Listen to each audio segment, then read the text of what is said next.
اگلا سبق دیکھیں بھائی۔ تو جیسے ہی اللہ رب العالمین نے ایمان والوں کو خوشخبری سنائی، پھر ساتھ ہی مشرکین اور منافقین کی پکڑ بھی کی۔ اعوذ باللہ من الشیطان الرجیم وَيُعَذِّبَ الْمُنَافِقِينَ، اور تاکہ وہ عذاب دے منافق مردوں کو، والمنافقات اور منافق عورتوں کو، والمشرکین والمشرکات اور مشرک مردوں اور مشرک عورتوں کو، الظانین باللہ ظن السوء، جنہوں نے گمان کیا اللہ کے بارے میں برا گمان، علیہم دائرۃ السوء، تو انہیں گھیر لیا ان کی برائی نے، یعنی وہ اپنی برائی میں ہی لپٹے ہوئے۔ وغضب اللہ علیہم، اور اللہ ان پر غضبناک ہوا، ناراض ہوا، ولعنہم، اور اس نے ان پر لعنت کی، وأعد لہم جہنم، اور اللہ نے ان کے لیے جہنم تیار کی ہوئی ہے، وساءت مصیرا، اور وہ برا ٹھکانہ ہے۔ تو اللہ رب العالمین نے اس آیت میں بتا دیا کہ جو اللہ کے بارے میں برا گمان کرتا ہے تو پھر اللہ بھی اسے اسی کے دائرے میں گھیر کے رکھتا ہے۔ اسی لیے جناب محمد الرسول اللہ صلی اللہ علیہ وسلم کا بھی فرمان ہے، آپ صلی اللہ علیہ وسلم نے فرمایا، اللہ بندے کے گمان کے مطابق اس کے ساتھ معاملہ فرماتا ہے، جیسا بندہ گمان کرتا ہے ویسا ہی پھر ہو بھی جاتا ہے۔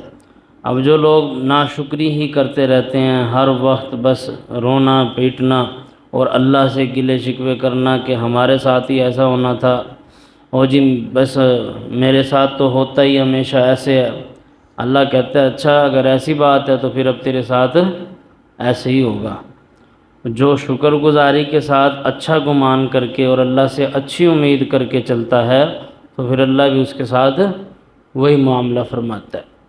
تو اس لیے گمان جو ہے اپنا وہ ہمیشہ اچھا رکھنا چاہیے، برا گمان نہیں رکھنا چاہیے۔ آپ برا گمان رکھیں گے پھر آپ کے ساتھ ویسا ہی ہوتا چلا جائے گا۔ یہ آپ کے دماغ کے اندر جو سوچیں چل رہی ہوتی ہیں، نظریات، اس کا بڑا عمل دخل ہوتا ہے انسان کی زندگی میں۔ تو اپنی سوچوں کو جو بندہ صاف رکھتا ہے، پاک رکھتا ہے، بڑا رکھتا ہے، تو اللہ بھی اس کو پھر اسی طرح نوازتا ہے۔ تو جس کی سوچ لمیٹڈ ہوگی وہ کامیابی بھی اس کو اتنی ملے گی۔ اب اگر کوئی سکندر اعظم ہوگا اور عمر بن خطاب رضی اللہ عنہ کی سوچ جیسا، جو وہ بھی انسان تھے نا، لیکن ان کی سوچ دیکھیں 20 لاکھ مربع میل پہ حکومت قائم، یعنی اتنا بڑا دماغ لے کے چل رہے ہیں، ان کے گمان کا اندازہ لگائیں۔ تو اللہ فرما رہا ہے جو برا گمان کرے گا تو یہی چیز اسے گھیر لے گی۔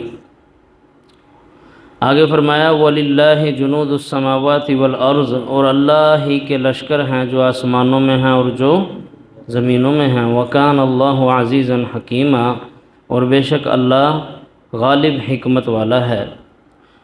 اِنَّا أَرْسَلْنَاكَ، بے شک ہم نے آپ کو بھیجا، شاہداً گواہ بنا کر، وَمُبَشِّرًا وَنَذِيرًا، اور بشارت دینے والا اور ڈرانے والا بنا کر۔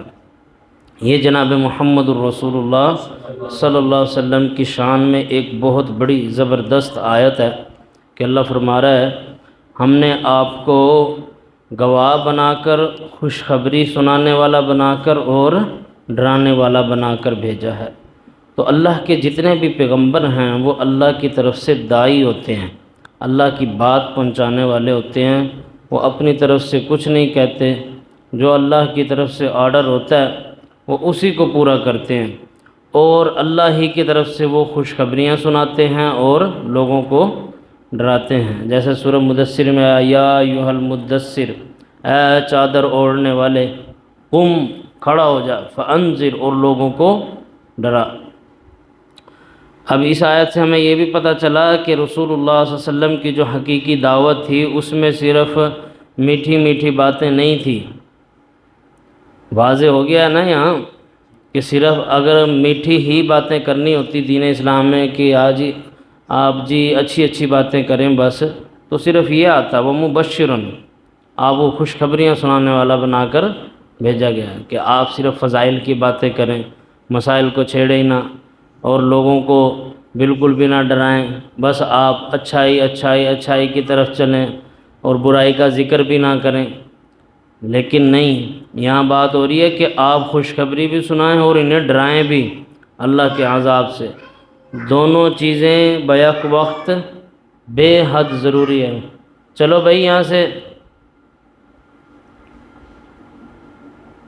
تو فرمایا ہم نے آپ کو خوشخبریاں سنانے والا اور ڈرانے والا بنا کر بھیجا ہے۔ لِتُؤْمِنُوا بِاللَّهِ وَرَسُولِهِ، تاکہ تم ایمان لاؤ اللہ پر اور اس کے رسول پر، وَتُعَزِّرُوهُ، اور تم مدد کرو اللہ کے دین کی، وَتُوَقِّرُوهُ، اور تم اس کی تعظیم کرو، وَتُسَبِّحُوهُ بُكْرَةً وَأَصِيلًا، اور تم اس کی تسبیح بیان کرو صبح اور شام۔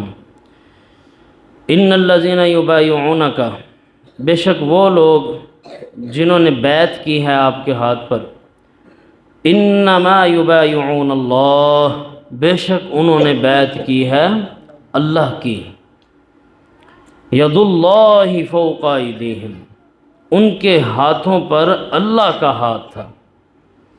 یہ اب یہاں بات ہو رہی ہے بیعت رضوان کی، جو حضرت عثمان غنی رضی اللہ عنہ کا بدلہ لینے کے لیے بیعت لی گئی تھی، اس بیعت کا ذکر ہو رہا ہے۔ تو فرمایا فمن نکث فانما ینکث علی نفسہ، جو توڑے گا اس بیعت کو پس نہیں وہ نقصان کرے گا مگر اپنا ہی، ومن اوفی، اور جو وفا کرے گا، جو پورا کرے گا اس عہد کو، بما عاہد علیہ اللہ، جو اس نے عہد کیا اللہ کے ساتھ، فسیؤتیہ، پس وہ پھر اسے عن قریب دے گا اجرا عظیما، بہت بڑا اجر۔ اچھا یہاں بات ہو رہی ہے جی کہ جو بیعت رضوان ہوئی ہے، نبی کریم صلی اللہ علیہ وسلم جب عمرے کے ارادے سے نکلے ہیں 1400 صحابہ کے ساتھ، تو آپ صلی اللہ علیہ وسلم نے پہلے عمر بن خطاب رضی اللہ عنہ کو بھیجنا چاہا، اور حضرت عمر بن خطاب رضی اللہ عنہ سے کہا کہ آپ جاؤ اور مشرکین کے جو سردار ہیں ان سے جا کر بات کرو کہ انہیں بتا دو واضح کہ ہم جنگ لڑنے کے لیے نہیں آئے، ہم عمرہ کرنے کے لیے آئے ہیں عمرے کی نیت سے۔ تو عمر بن خطاب رضی اللہ عنہ نے کہا اللہ کے رسول صلی اللہ علیہ وسلم آپ جانتے تو ہیں کہ میری ان سے کتنی ٹسل ہے، کتنی سخت دشمنی ہے، تو مجھے تو وہ ویسے ہی پکڑ کے قتل کر دیں گے، میری تو ایک بھی نہیں سنیں گے، تو لہٰذا آپ مجھے نہ بھیجیں۔ تو نبی کریم صلی اللہ علیہ وسلم نے پھر بندہ سلیکٹ کیا، تو حضرت عثمان غنی رضی اللہ عنہ کو سلیکٹ کیا۔ کیوں؟ کیونکہ حضرت عثمان رضی اللہ عنہ بھی بنو امیہ سے تھے، اور جہاں بھیجنا تھا آپ کو وہ بھی بنو امیہ کے لوگ تھے، ابو سفیان وغیرہ، تو ویسے بھی پھر حضرت عثمان رضی اللہ عنہ کی وہاں زیادہ رشتہ داری تھی۔ تو آپ صلی اللہ علیہ وسلم نے کہا اگر میں حضرت عثمان رضی اللہ عنہ کو بھیجتا ہوں تو اس کا وہ لحاظ کریں گے، کم از کم بات مانیں گے۔ پھر حضرت عثمان رضی اللہ عنہ کو آپ صلی اللہ علیہ وسلم نے بھیج دیا سمجھا کر کہ ان سے جا کے بات کرو کہ ہم جنگ لڑنے نہیں آئے بلکہ ہم عمرے کی نیت سے یہاں آئے۔ حضرت عثمان رضی اللہ عنہ وہاں گئے تو حضرت عثمان رضی اللہ عنہ نے جا کر بتایا کہ ہم اس ارادے سے آئے ہیں عمرہ کرنے کے، ہمارا جنگ لڑنے کا کوئی ارادہ نہیں ہے۔ تو سرداران نے کہا اگر آپ نے عمرہ کرنا ہے تو یہ رہا بیت اللہ، آپ اپنا عمرہ کریں اور جائیں۔ جو مشرکین کے سرداران تھے مکہ کے، انہوں نے کہا حضرت عثمان رضی اللہ عنہ سے کہ آپ نے عمرہ کرنا ہے، آپ عمرہ کرو اور جاؤ، یہ پوری 1400 کے جو صحابہ ہیں ان کو ہم اجازت نہیں دیں گے۔ اسی بات چیت میں حضرت عثمان رضی اللہ عنہ کو دیر ہو گئی اور انہوں نے حضرت عثمان رضی اللہ عنہ کو ادھر ہی روک بھی لیا، اور ادھر مسلمانوں میں یہ خبر پھیل گئی کہ حضرت عثمان رضی اللہ عنہ کو شہید کر دیا گیا۔ جب نبی کریم صلی اللہ علیہ وسلم تک یہ خبر پہنچی اس وقت پھر یہ بیعت ہوئی، بیعت رضوان۔ نبی کریم صلی اللہ علیہ وسلم نے تمام کے تمام صحابہ جو وہاں موجود تھے ان سب صحابہ سے بیعت لی۔ بیعت اس بات پر ہوئی کہ ہم لڑتے رہیں گے اور جب تک حضرت عثمان رضی اللہ عنہ کا بدلہ نہیں لے لیں گے تب تک پیچھے نہیں ہٹیں گے، ہم اپنی جان دینے تک لڑتے رہیں گے۔ اور اسی موقع پر ایک آپ صلی اللہ علیہ وسلم کا معجزہ بھی ہوا کہ جب صحابہ کرام رضوان اللہ علیہ مجمعین کو پیاس لگی تو کنواں بالکل خالی ہو چکا تھا، پانی کا کنواں، اس میں کچھ بھی نہیں تھا۔ پھر آپ صلی اللہ علیہ وسلم تک یہ جب خبر پہنچی تو آپ صلی اللہ علیہ وسلم نے اپنی کمان سے ایک تیر نکال کے دیا، اور جیسے ہی صحابہ کرام نے جا کر وہ تیر گاڑا ہے اس میں کنویں میں، پھر صحابہ فرماتے ہیں کہ ہم سب کے سب 1400 صحابہ نے خوب اس سے رج کے پانی پیا، سب کے سب اس سے سیراب بھی ہو گئے۔ تو یہ نبی کریم صلی اللہ علیہ وسلم کا معجزہ تھا۔ اور ایک صحابی فرماتے ہیں ہم تھے تو اس دن 1400، لیکن اللہ کی قسم اگر ہم 1,00,000 بھی ہوتے تو وہ 1,00,000 کو بھی کفایت کر جاتا پانی۔ تو یہ نبی کریم صلی اللہ علیہ وسلم کا اس وقت معجزہ ہوا۔